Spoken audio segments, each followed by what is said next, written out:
कहते हैं सबसे बड़ा डर बाहर नहीं, अंदर होता है।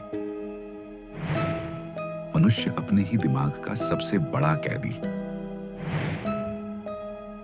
और अपने ही ख्यालों का सबसे बड़ा दुश्मन है।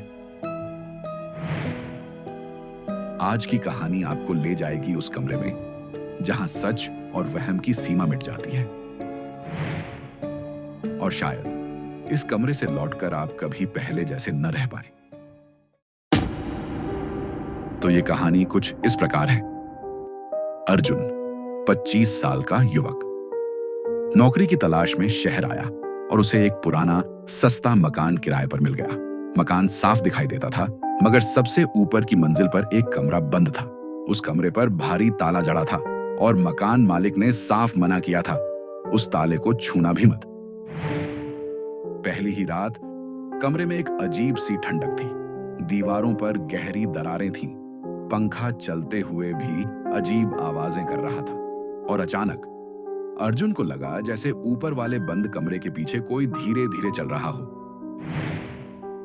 समय बीतने लगा, लेकिन हर रात वही घटनाएं दोहराई जाती।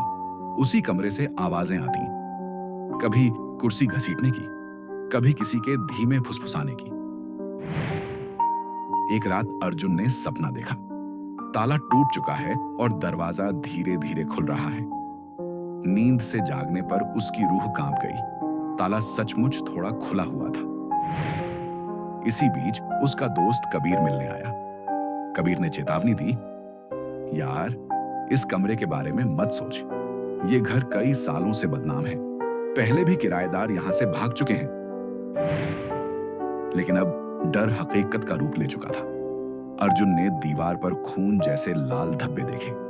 उन धब्बों से शब्द उभर रहे थे, अंदर मत देखो। उसका दिमाग धीरे धीरे टूटने लगा। उसे लगता कोई उसके पीछे खड़ा है, कभी उसका नाम पुकारता है।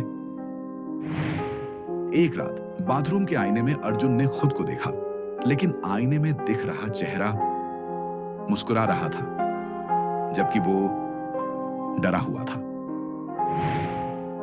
कुछ ही दिनों बाद एक बूढ़ा पड़ोसी मिला। उसने धीमी आवाज में कहा, उस कमरे में पहले एक आदमी ने खुदकुशी की थी।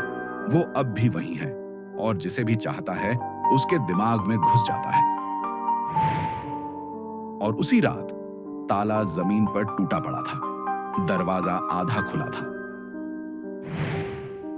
अर्जुन हिम्मत जुटाकर कमरे में दाखिल हुआ। अंदर ठंडी हवा का सन्नाटा था। पुराना लकड़ी का फर्नीचर धूल से ढका पड़ा था और दीवार पर सिर्फ एक तस्वीर, जिसमें वही खड़ा था, अर्जुन खुद।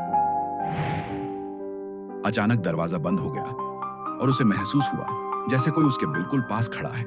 कानों तक ठंडी सांसें पहुंच रही थीं। वो कांपते हुए फर्श की लकड़ी हटाने लगा।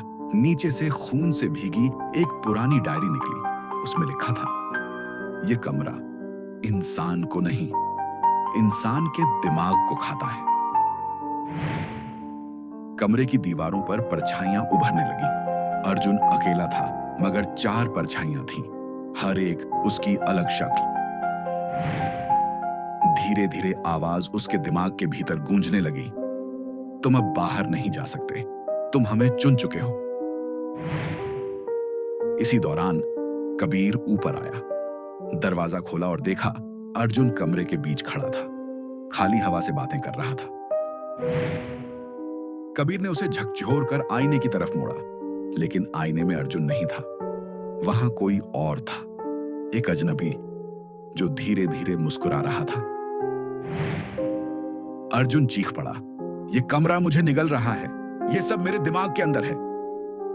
पर कबीर की आंखें दीवार पर टिक गईं। वहां खून से लिखा था, अब वो हमारा हिस्सा है।